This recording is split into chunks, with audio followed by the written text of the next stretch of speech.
It's that time again, the time to look back at this past year's games.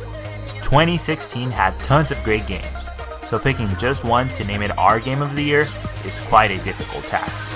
Instead of doing just that, we decided to let our entire staff pick their own game of the year. So here's our list of our favorite games of 2016.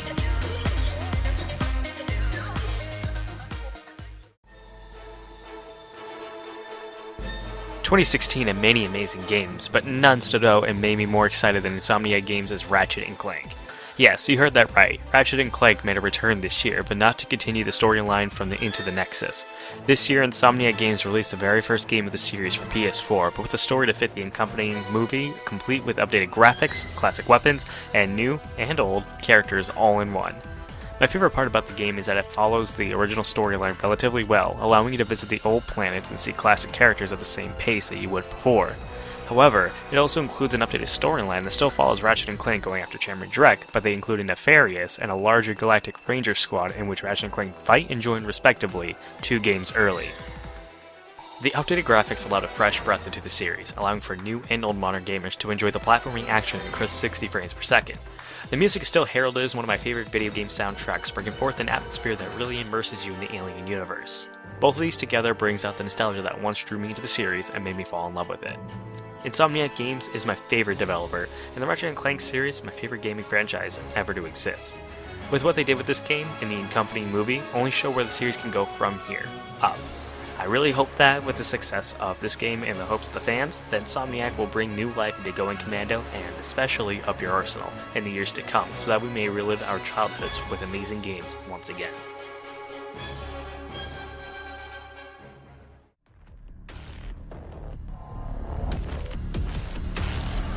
Without a doubt, Doom hit the right spots to make my personal game of the year. As a shooter fan, it managed to nail everything. The gameplay is fast, fluid, and rewarding. The weaponry is unique, with weapon mods you can switch on the fly and plenty of upgrades to boot. The level design rewards speed and accuracy with very minimal repeating set pieces, and has very little forced cutscene plot. The story itself was gripping enough to have a purpose, only strengthened by the hidden data logs that offer ties to the Doom franchise as a whole. The animations, whether it's from glory kills or the very brief, forced cutscenes, are brilliant, giving the Doom guy a voice without making him speak a word, as it should be. There's enough fun to be had with the campaign alone, with referential material to classic Doom levels, and its other works like Quake and Commander Keen. For multiplayer fans, there's enough there too, with fast and fluid combat and various unique weapons, as well as the ability to become the demon yourself. Snap Map, the game's level creator, is still a little bare in comparison to, say, Halo's Forge, but the recent addition of Hell and Classic modules makes for a good amount of variety. All in all, Doom is exactly the shooter I needed, and probably the best shooter I've played in this console generation, let alone this year. And all it does is make me more excited for what it has in mind for Quake Champions.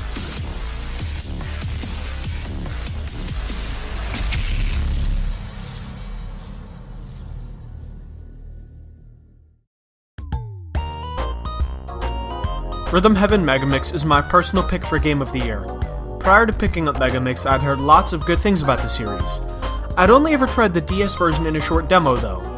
Megamix's spontaneous release on the eShop led me to pick it up right away, and I fell in love.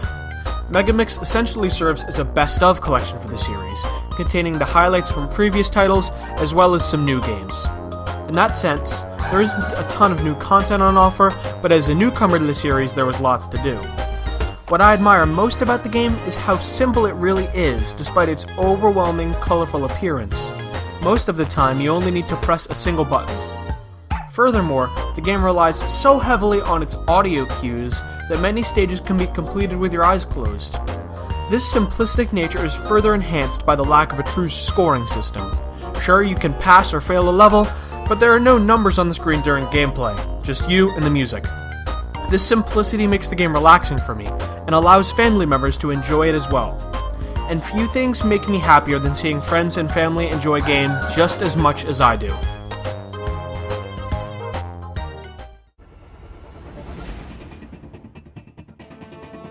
Hi guys, I'm Kudo, the host of the PlayStation Point. My game of the year is Overwatch, the FPS that took the world by storm. From day one of launch, people loved this game. What makes this my game of the year is its diverse cast, accessible gameplay, and interest from other non-gaming communities. Diversity is something the video game industry still lacks in. Blizzard could have continued this trend but didn't. You don't have to be an experienced FPS player to enjoy this game. It's also addicting.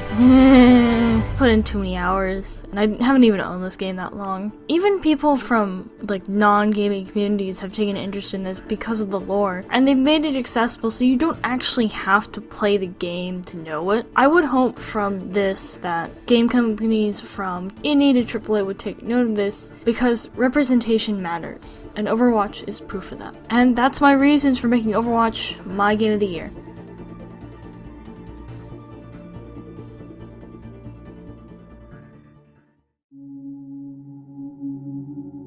Choosing my game of the year was hard.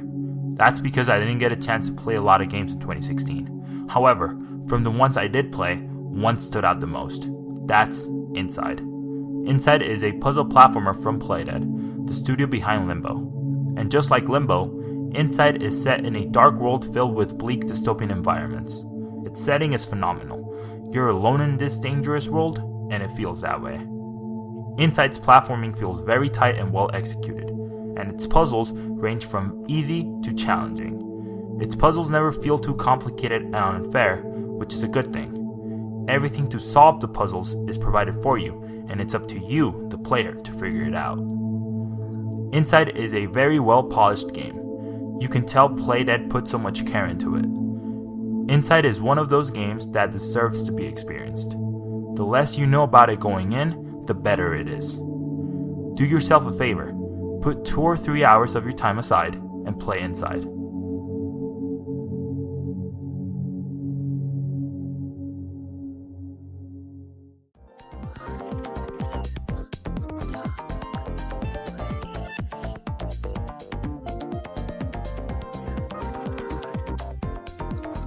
Digimon Story Cyber Sleuth is my 2016 Game of the Year.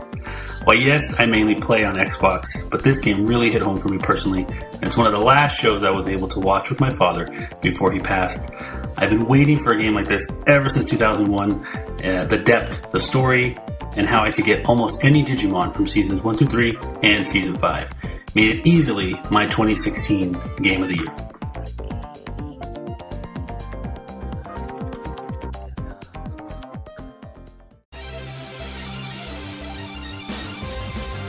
Pokemon has been going strong for 20 years, so Game Freak decided to mix it up a bit by removing series staples such as gym battles and HMs, replacing them with the Island Trials and Pokeride. While at the core, Pokemon Sun and Moon are still the same games we love, there are many changes that will help improve the experience. There are still some annoyances, like playing with friends is clunky, and some Pokemon seem far too rare or are annoying to get, but I put nearly 100 hours into the game within 2 months, so I think it's safe to say Pokemon Sun and Moon are my game of the year.